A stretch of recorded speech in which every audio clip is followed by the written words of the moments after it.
Nakakainis experience.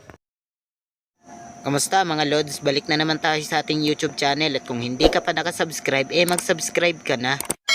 Ang pag-uusapan lang naman natin ngayon ay ang mga bagay-bagay na nagpapainis sa sitwasyon natin ngayon. So wag na natin patagalin pa, umpisahan na natin to.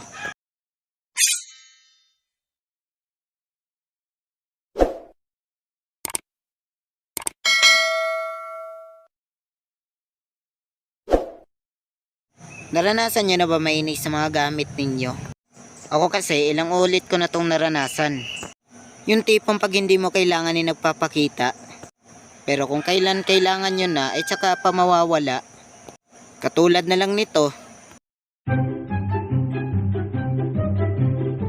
Teka, medyas ko to Di bali na, bukas ko na lang to isusuot.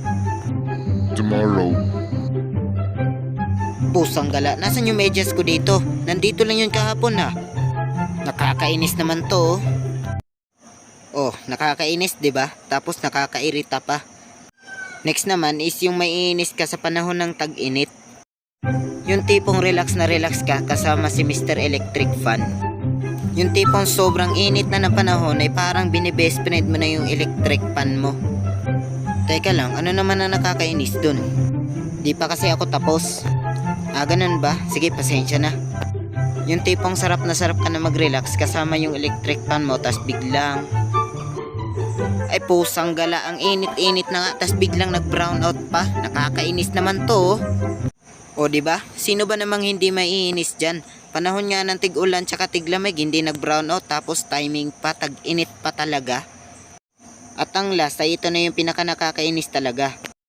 Yung tipong relax na relax ka, maghapon kang nakaupo, tas naglalaro ka ng cellphone, tas bigla mong maalala na may module ka palang sasagutin.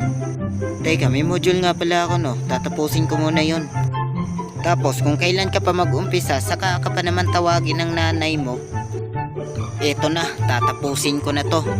Anak, maghugas ka ng pinggan doon. Ay nako, kung kailan ko balak tapusin yung module ko, tsaka pa ako uutusan. Nakakainis naman Huwag ka na magreklamo, hugasan mo na tong pinggan na ito.